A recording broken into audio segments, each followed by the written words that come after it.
Hello guys, my name is Reece, I'm an alcoholic. Reece. Yeah, it's quite cool how the wheel turns. I'll just start off by saying this because my first time in treatment, I remember disliking Josh completely. Hated him. He was my sponsor at the time and he was kind of telling me what to do, and I remember sitting down across from him saying, "Oh, you're not God. How do you know if I leave treatment that I'm going to use? You know what I mean? You're just another human being." Was the kind of theory I went on. And I left and he predicted a whole year of my life and I used. And I came back into treatment. But ironically, it's like today I'm kind of sitting where I am today as a result of listening to the very person I didn't want to listen to in the first place. That's kind of following his suggestion, his guidance is kind of a big part of the reason. It is the reason why I'm sitting here today, you know. It was kind of told to me in treatment, if you want to learn how to fish, you go see a fisherman. Am I right? If you don't know how to fish, you're going to go find a fisherman and you're going to do what the fisherman tells you to do. And do it. And then learn how to fish. And kind of the same with the car. You know, when you want to learn how to drive a car. My mom taught me how to drive a car. I had to listen to what she told me to do. She told me put your foot into the clutch, etc., etc. I know what I've done my whole life is like I'll go to that fisherman and tell him, listen, sorry, you're baiting that wrong. You know, even though I've never hooked up baits in my life, well, I'll get in the car with someone, never driven a car my whole life, and I'll sit there and I'll tell him how he's driving the car wrong. You know what I'm saying? That's how I've operated my whole life. Really, until the last time when I came to treatment, really, and kind of threw my hands up, it's the same sort of idea with recovery, where I had to listen to someone who's been clean and sober and is living a happy life, which I had no idea how to do. So that's really the reason why I'm sitting here. I am scared, my hands are sweating. Yeah, I hide it with confidence sometimes, but yeah, inside I'm dying. What I want to talk about, and it's quite nice because I didn't prep on Friday when I shared at Musgrave. Some of you are there, so you have to listen to it again. But I kind of just spoke, and the first thing that came up as I started talking was really feelings. The sponsor doesn't do feelings. So this is why I'm saying it's probably a good topic to start with, get it out the way. But what I mean by that is like. Now let me rather start here. I'll get to the feelings just now.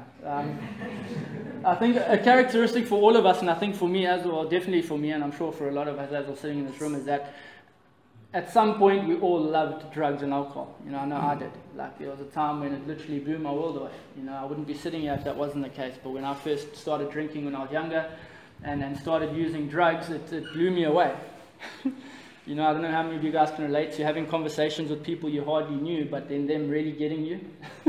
And you have this connection because you're both high and you're talking about the Illuminati. That was me. I don't know how many of you guys did that, but that was me speaking about Illuminati and how Donald Trump's actually not human.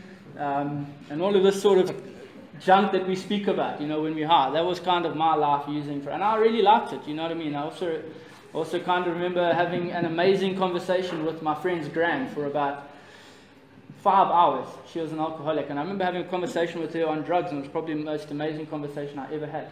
You know what I'm saying? Because I was on drugs, and really that's what drugs did for me. It made everything in my life interesting, and really when I narrow it down, the reason why I started using drugs in the beginning is because I liked the feeling.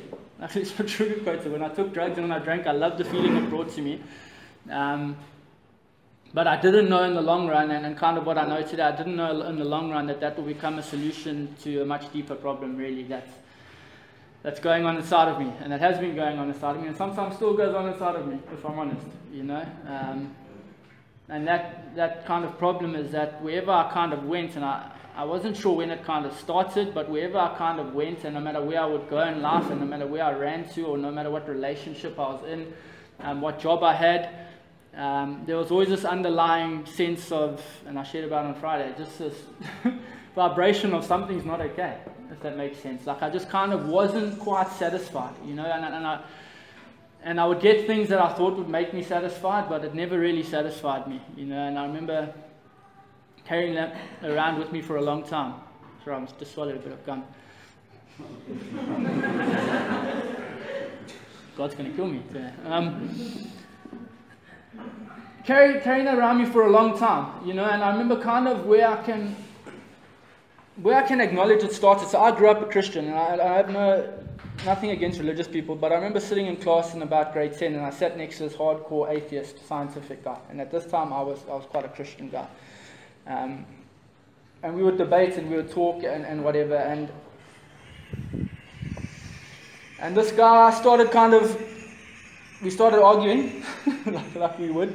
And he started kind of bringing valid points, is what I would say, you know, and I kind of then started to question my own belief system and my own sort of life and this own sort of identity that I thought I was. And I remember what happened after that for the next, grade 6, next really 8 years or so, 7, 8 years, was kind of just a complete loss of identity, really, and not knowing who I was, and desperately kind of searching for something to kind of take away that that sense of something's not okay. That's really what it was. And I searched through relationships. I was in a relationship with a girl for 7 years. That never fixed me, you know. That kind of, if I look in hindsight, I treated her like a drug. When I had her and she was close to my side, I didn't need drugs. When I had drugs, I didn't need her. You know, that's really what it was about. And then obviously the drugs stopped kind of working like they did in the beginning when I'd have that conversation with my friend's gran. And what I quickly where I quickly found myself, because I spiraled downhill quite quickly, but using drugs as an escape, really, and drinking as an escape. And I isolated in my room very quickly. I wasn't that clubber guy. I never used to go out and do all of that stuff. I stayed in my room and used there with friends. But consequences started coming in terms of like arrests, loss of jobs, relationships, and really that kind of sense of something not being okay grew. You know what I mean? It grew. It really did grow. And you know, the drugs at the end of the day weren't the problem. Like you'll hear a lot of people say in the meetings, what the problem was that, you know, that me. It was me trying to fix that sense of something's not okay. And I'm going to kind of skim through this because I'm 25, so I don't have much of a story, if that makes sense. I mean, I messed up a lot. There are little war stories, but really I was just rebellious from the time I reached high school. And yeah, the rest came, and I started using drugs, and very quickly I found myself in a dark place, and I was 21 years old. And then it came up to my parents that obviously where I was at, and it's drug tests and everything going on like we kind of go through. And so I decided to go into rehab. And that was when I kind of went into rehab, met Josh, met the other counselors, and kind of was introduced to this way of life. And I remember this is kind of the story of me for anyone who's been in the rooms for a while or been in and out meetings for a while. It's like what I really was doing, and it's a nice, I kind of came up with the term on Friday, but I was kind of flirting with the idea of getting better, if that makes sense. So it was like, oh, it sounds all cool. It sounds nice. I like what you guys are talking about, but I didn't really ever go past the flirting stage, if that makes sense. You know what I'm saying? I just wouldn't do it. It was kind of like just a nice idea in my head. It sounded cool. But really, at the end of the day, I had all my kind of own ideas. So I got stuck in treatment for a month and a half, you know. And so I remember going to my sponsor, and I said to him, with the big book, I kind of said, listen, so these guys that started this program, Bill Wilson and Dr. Bob, they didn't come to see this. Sorry, I said see this, yeah. They didn't come to see this. So you telling me I have to stay here to get better, that's a lie. That's a lie, because these guys wrote the program, they know what they're talking about. And yeah, he obviously looked at me like I was mad, like we do. And he said to me, and then this was something that blew me away still to this day. He kind of gave me a checklist. He said, okay, well, if you're like me, this is what's going to happen to you. You know, he gave me a few things. He said, you'll go out and lose your girlfriend.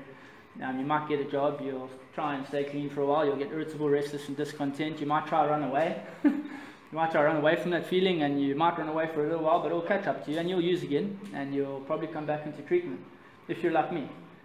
And so you phoned my parents. My parents didn't come fetch me. Very manipulatively, the next day I went to him and said, no, listen, that was a mad moment, I'm sorry. I'm going to stay. So my parents came on Sunday and I left. And I left that Sunday. And I kid you not, I went out, the relationship kind of got okay. Got a job on a farm. A few months into that job, and start getting that feeling. I know you guys relate to it. You know, wake up, the sunset's not looking so amazing anymore. The walk down to the school starts becoming boring again. The messages from the girlfriend stop making me feel warm and fuzzy inside. Life becomes boring. I remember sitting on the hill kind of looking out at the sunset, and it really is an amazing place on the farm where I was sitting.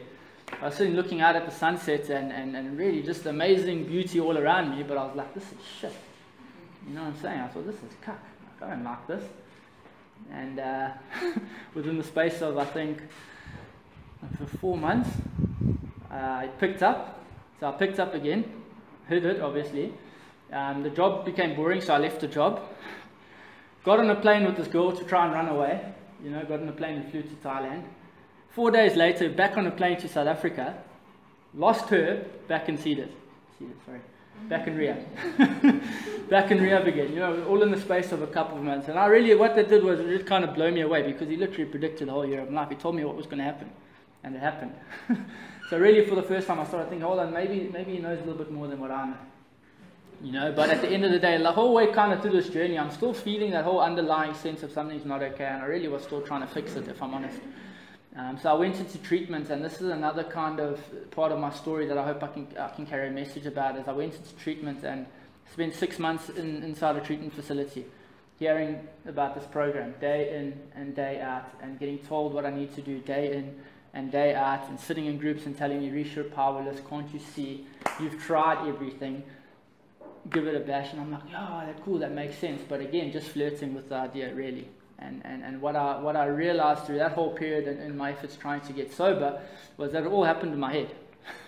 I got clean and sober in my head, really. I got all these wonderful ideas. I got all these wonderful philosophies about life that I thought would change my life. But really, when it came to crunch time, I wasn't willing to put in the work, is what I'm saying. Because believe it or not, yeah, this is work. It requires action. You know, the book doesn't tell me, and this is what I actually read in the story there, the book doesn't say into thinking or into feeling, it says into action. You know what I mean? And there's a chapter into action in the book, which I didn't ever do, if I'm honest. So yeah, I spent 6 months in treatment. I'm going to fast forward now, because there's a lot of stuff I want to share about this year and last year. But fast forward, I went into treatment for 6 months. I left into the halfway house, and again, I got a job. And again, like we do when we leave treatments and we're feeling good, I got a job. And I remember wiping the tables at the restaurant crying, because I was so grateful that I had a job.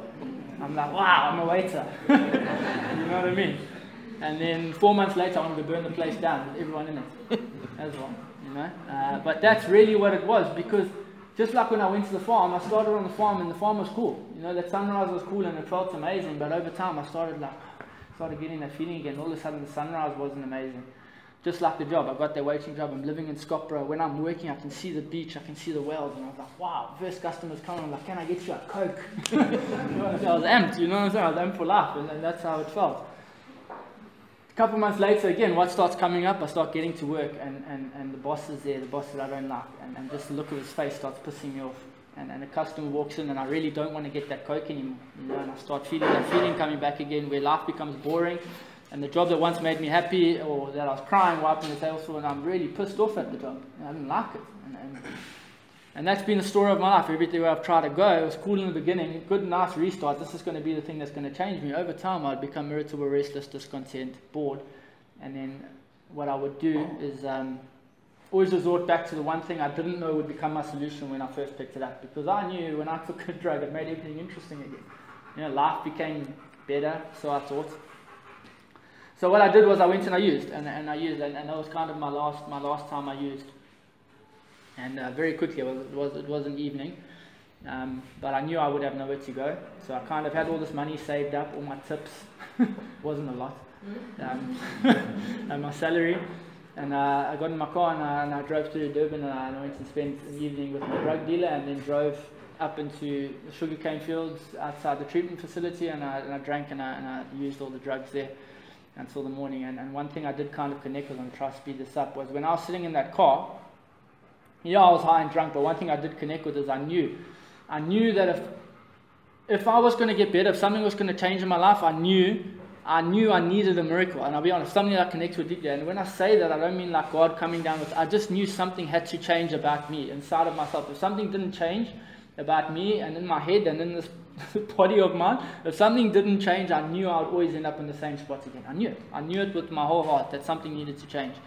And I didn't know what, but I knew something needed to change. And I didn't know that I had kind of reached my surrender then, or conceding defeat then. I didn't know that, but I just knew something needed to change.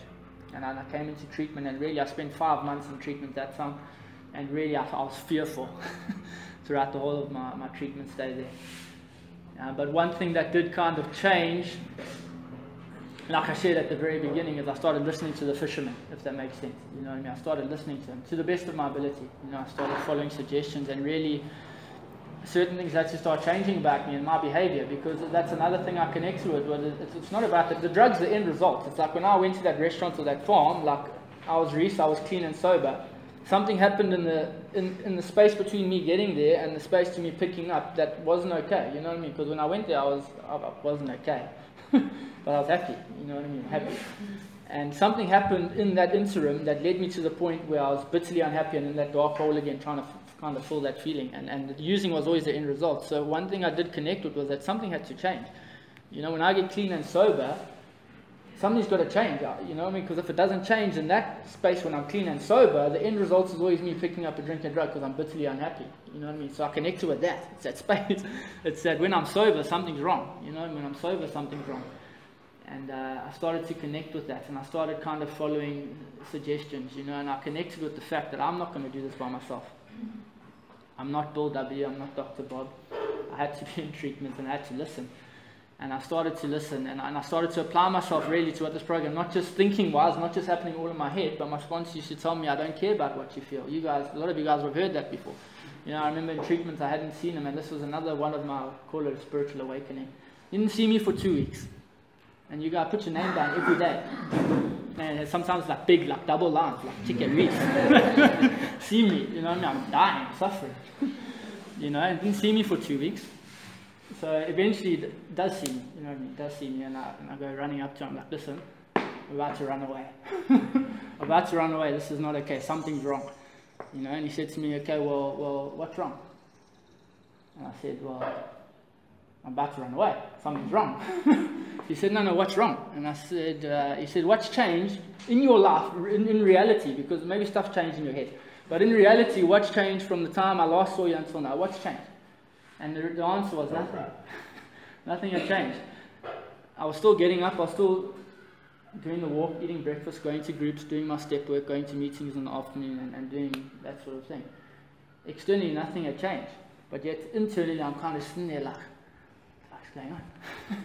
You know, and it kind of hit me then, something's not okay with me. Something's not okay with this head. Because in that interim, what kind of happened was my head had taken me to a place where nothing really happened. Life was fine, there were no real resentments, nothing was going on. But my head had led me to a point where I was about to make an insane decision. And one thing I connected with was, holy shit, there it is, you know what I mean? I'm not okay. And from then I was like, wow, I'm not okay. That's the, you know what I mean? That's the solution, you know, that's really the answer. Because then like I realized, okay, I'm not okay.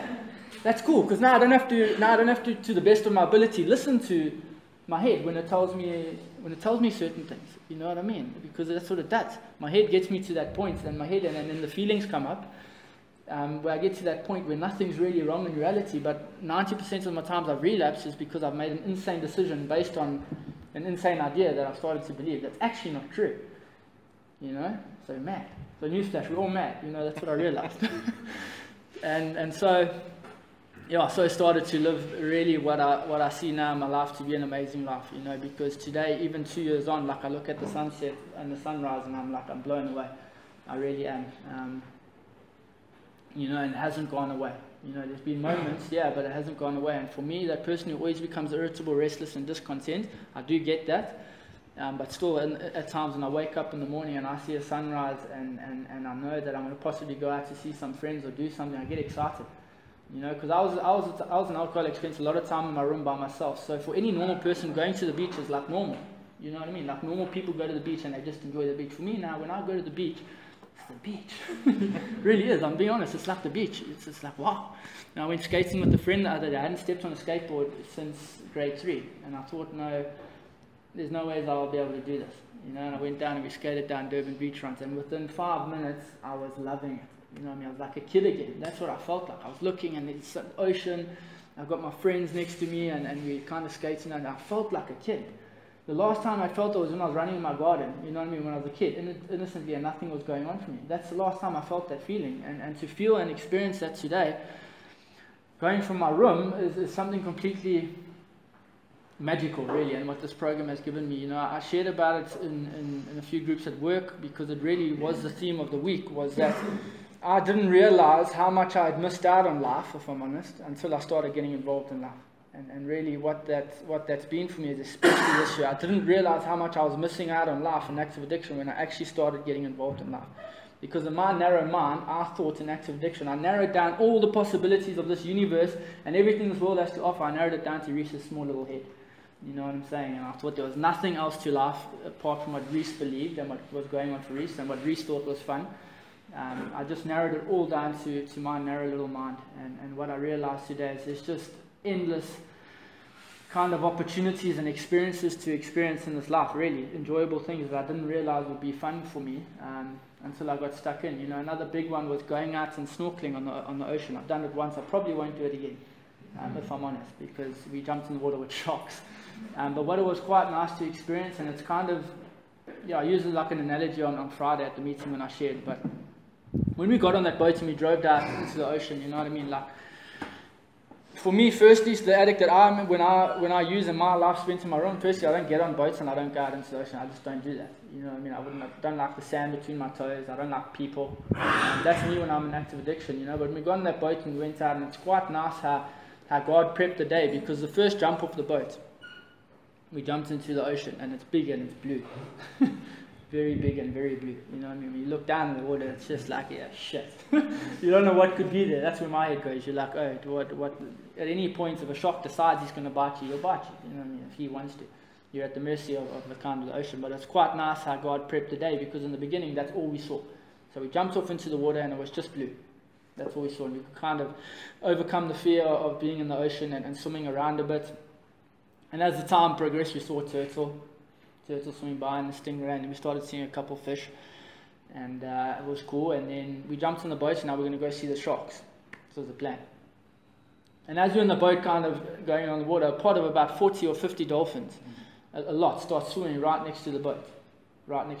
And so we start chasing them, want to jump in the water with the dolphins. So now, this is why I'm saying how God's prepped it, because He's only kind of giving you what you can handle. So we at first was nervous just kind of being in the blue water, and then we saw turtles, and now there's dolphins, and now everyone wants to jump in the water with the dolphins.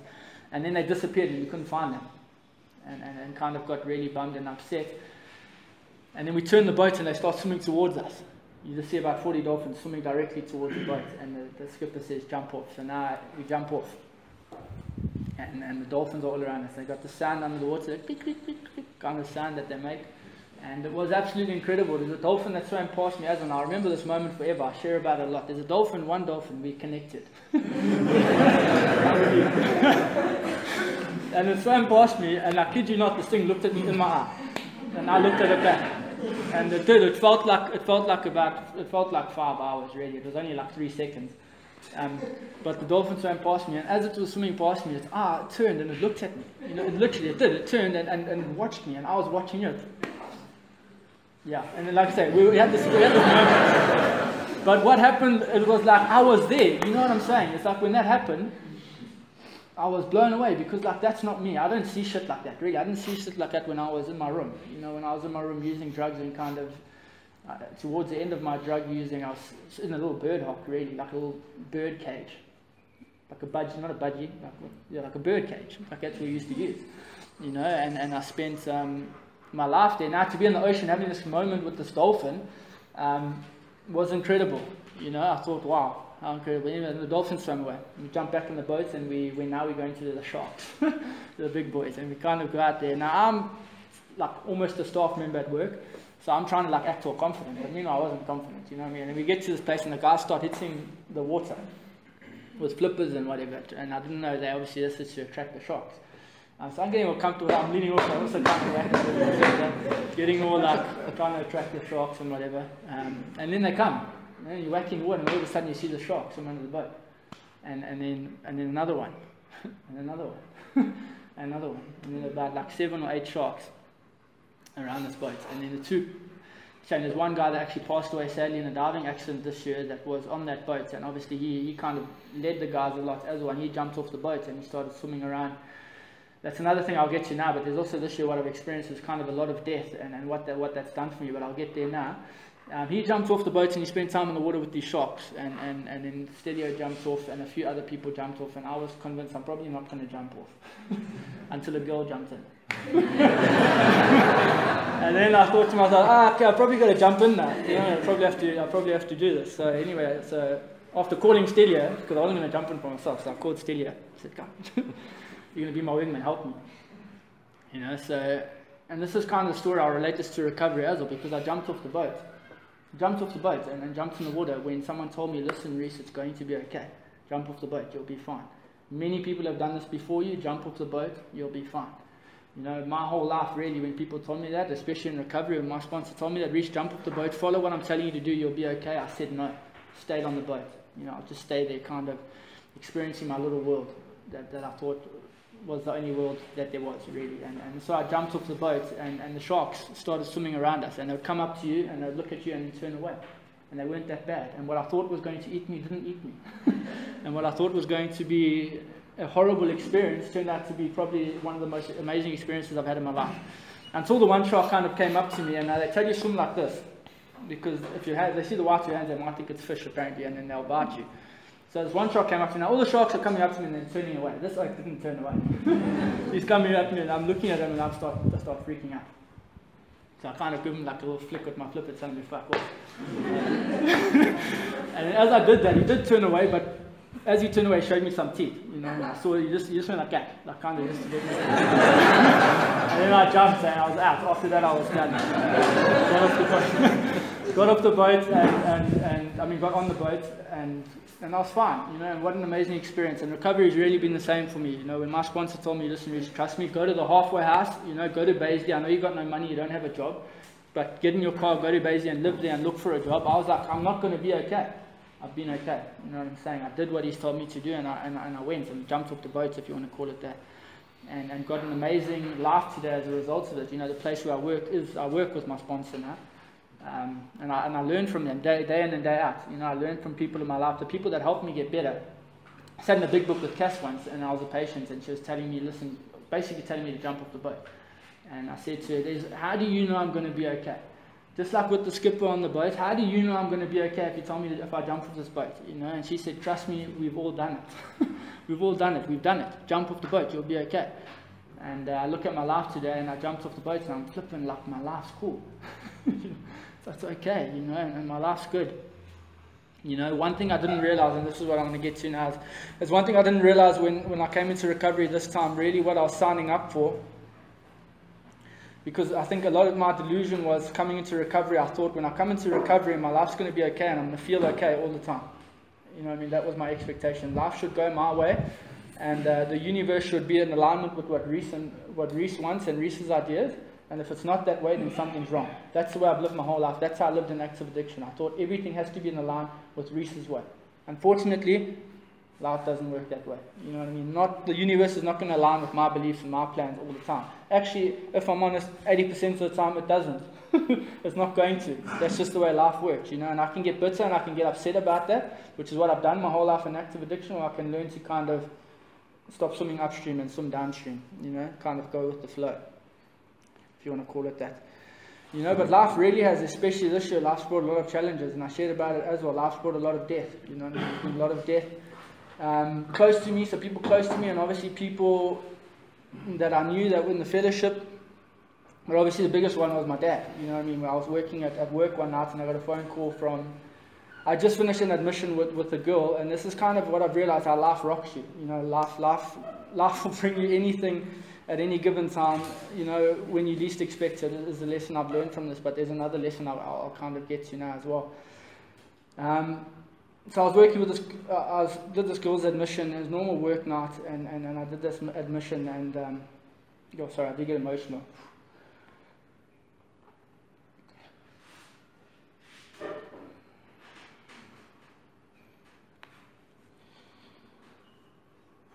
I shouldn't share about that, yo. But anyway, so like I said, I did this admission and I got a phone call and saying, bless my mom's soul, because she had to go home and found my dad kind of lying on the floor in a pool of vomit and blood in our lounge, you know, and kind of gave me the call that evening. And, sure, sorry.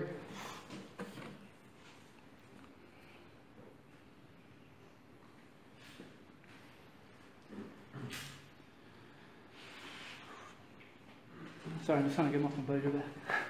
Cool, yeah, so, you know, and then obviously I got the phone call, and for what happened was about 2 weeks after that, was like a blur. Didn't really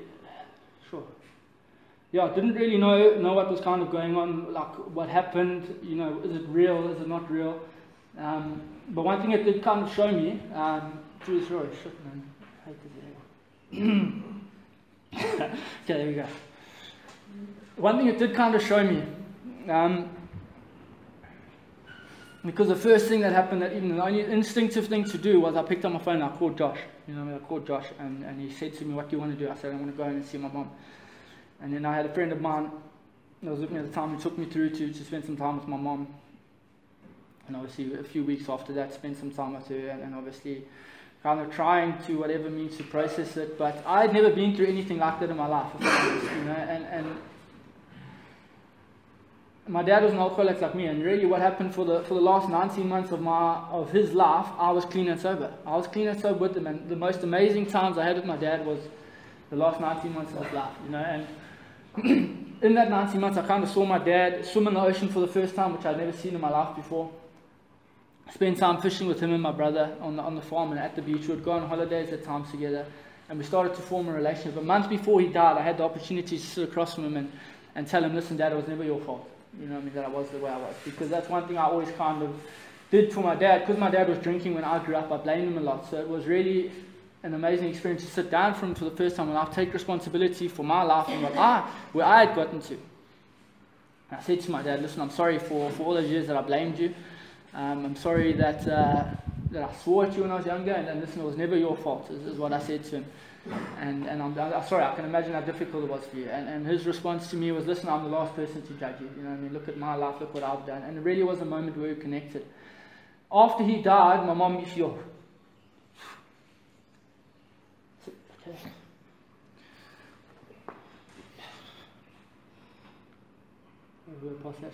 So after he died, my mom used to tell me that he used to sit in the lounge drunk and kind of ask Mom all the time, should I call Reece and ask for help? You know what I mean? Should I call Reece and ask for help? And for me, that's like, you know what I mean? That's like something, it's mad, you know what I mean? It's like, that doesn't happen. But my dad was kind of flirting with that idea of asking my mom, should I ask Reece for help? Because he was still drinking, he was kind of still using, and that's like, you know what I mean? That's, for me, it blows me away. But yeah, unfortunately he didn't get help, and obviously after he died, like we went through his cupboard and stuff, and there was wine and there was alcohol and there's all sorts of stuff kind of spread out the house. But one thing it did teach me as well again is that one thing I've always kind of thought is that, you know, I'll get up the next day, and this is what I've understood by life. I'll get up the next day, I'll always have a second chance. I'll get up the next day, people will always be there, you know what I mean? The mom will always be there, the dad will always be there, friends will always be there. I've thought that because that's how life's always been, you know what I mean? That's how it's always been, that's how I've understood life. So I'm going to get up and everyone's just going to be there. That's not the case, you know what I mean? That's not how it works. And I realized that today after my dad died suddenly, you know, is that every day that I'm alive today, every day that everyone else around me is alive today is a flippant gift, you know what I mean? I learned that. That's the biggest lesson I've learned. And I learned through the whole thing as well that time is limited, you know what I mean? The time on the earth is limited, so how do I want to spend it, you know what I mean? That's another thing I really started to question was, am I going to spend it in my room, kind of doing what I've always done, living in my narrow mind, an arsehole, a self-centered human being, a dishonest person, someone who's self-seeking the whole time, that doesn't have purpose, that sits around bashing up scrap metal all day to try and go and get drugs and then using and not being satisfied and destroying relationships. Am I going to live my life like that? Because that I can choose to live like that if that's how I'm going to spend my time on earth, or I'm going to try find some sense of purpose, some sense of drive and sort of enthusiasm for life, really. You know what I mean? That's really, out of my dad's death, what I've started to question, and to the best of my ability, everything that kind of comes my way on a daily basis, just to say yes. Get stuck in life, get involved in life as best as I can, you know. to the best of my ability, and that's what I've tried to do. You know, I've really tried to do that after my dad died and all that stuff went on, was to get stuck into life. You know, when people invite me out and I'm sitting down in my room and I don't want to go. You know what I'm saying? I need to remember those times when I was sitting by myself in my room, you know, and I think about that and I need to say yes. You say yes and get out of my room and go and experience life, and I've started to do that. You know, my life, especially ironically enough and strangely enough, after my dad died, my life was blown up into an amazing life today. You know what I'm saying? Which is crazy. You know, I had friends kind of support me through that whole thing as well, and that's another thing that this program talks about. You know, as a fellowship beyond your kind of your wildest dreams, really, and people supporting you and people being there for you, which was what I got. You know, I got support from work, I got support from addicts that I work with that are just like me. I've got people sharing their experiences. And at the end of the day, what else has happened as a result of that? A friend of mine, just in the space of 5 months, a friend of mine lost his dad as well. A very close friend of mine just lost his dad. You know what I'm saying? And now I'm able to help him. And even tomorrow, take him out to have a day where we're going to go down to the beach and we're going to go surf together to get him out and to kind of help him, you know. And isn't that what it's about? You know what I'm saying? That's kind of what I've got to ask myself today. You know, is that, you get that experience. And it's painful and it's obviously difficult, but you get it for a reason, because you don't know how God's going to kind of help you to help someone else going forward. And that's really what my life has to be about. You know, step 12 of the program says, you know, you've got to go help others. You've got to go help other people once you get a message. You know, I got told by someone early on in my recovery this time, you know, Reece, I want you to go do 5 things for someone each day that no one knows about. And instinctively I said, why the fuck would I do that? Why would I do that? So why would I have to go out and go and help someone? What's in it for me? Why do I have to do that? You know? But what it's taught me again, and what it's something my sponsors try to get across to me over and over again in recovery, is that there's a world outside of Reece. Believe it or not. There is a world outside of Reece. There's a world outside my mind, which I've never believed, but there is actually a world apart from the world that I know, which is in my head. And I'll only discover that when I start living outside of my head. It makes sense when my sponsor told me in the beginning, go and help someone. I don't care about what you feel. Go and help someone, and you'll discover that there's a whole new world outside of your head. And that's really what I've tried to do. Some days I wake up and I'm in my head and I don't want to do anything for anyone. I don't want to help someone. I want to sit and I want to cry and I want to say, oh, poor woe is me, and look what life dealt me this year. And then, yeah, it's been busy and there's been exams and whatever, and all this stuff going on in and amongst a lot of death and all of that. Yeah, it's been difficult, and I can sit down in my room really and bitch and complain, which is where I like to go sometimes. But at the end of the day, how is that serving me? You know what I mean? How is that serving me in any way? I heard someone talk about it. He said the only real question about this life, he says, the only true question you've got to ask yourself is whether or not you want to commit suicide. If you're not going to commit suicide, then you've got to assume responsibility for your life. That's what this guy said. And I thought to myself, wow, that's amazing, because if I'm not going to kill myself and end this thing, I've got to assume responsibility for my life. It's my life. My sponsor said to me in my step 5, he said, Reece, your life is your responsibility. It's no one else's responsibility. It's no one else's fault that you came into rehab, how many times you came into rehab and relapsed and did all the things you did. No one else made you do that. Your life is your responsibility. What do you want to do with it? You know what I mean? As soon as you come into recovery, you've got the power now to go out and do what you want to do and be a productive member in life, you know, because that's one thing I didn't realize as well. I thought that you come into recovery, you've got to go to these meetings every night, and I've got to do step 11s every night, and that's where my life's going to be. I've got to call this sponsor Oak every day and listen to him tell me what to do. That's what I thought my life was about. It's not about that. What he said to me is like, now that you're clean and sober, you can go and do everything you've missed out on. You can go and do everything you missed out. You can become what you want to become. You know, if you want to go and teach overseas and go and teach Asian kids English, you can go do that. If you want to get married and actually try to do the white picket fence thing, you can do that. You know, as long as you're doing this, and this is at the forefront of your life, and this is your foundation, then you can go out and experience life for everything it has to offer. You know, and that's really one thing I've really stuck to and try to do to the best of my ability this year. And there's just been amazing things that have gone on. You know what I mean? It's like, I laugh at the guys that work at the gym, because the 2 guys, because I started going to gym now as well, believe it or not, started exercising, but there's 2 guys at the gym that work there that basically They're like the big boys at the gym, you know what I mean?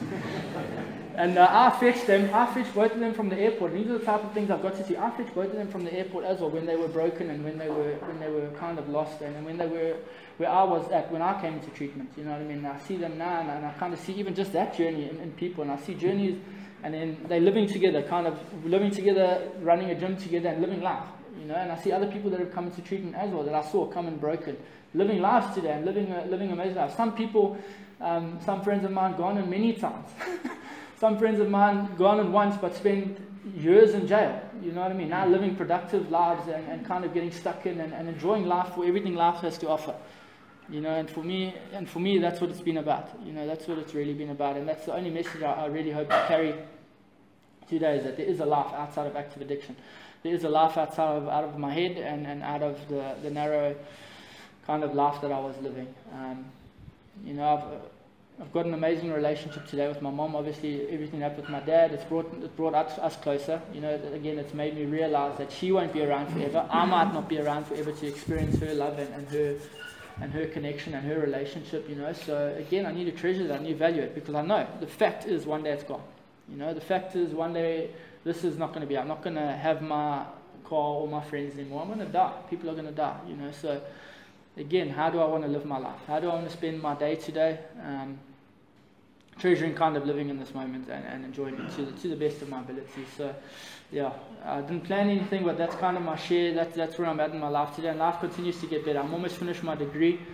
I'll be a qualified teacher. I don't plan on teaching anymore, but you know, we finish a degree because I need to finish it. It's something I've committed to in my recovery. It's taking me longer than what it should have. I'm going on to year 7 now. It's supposed to take 4 years.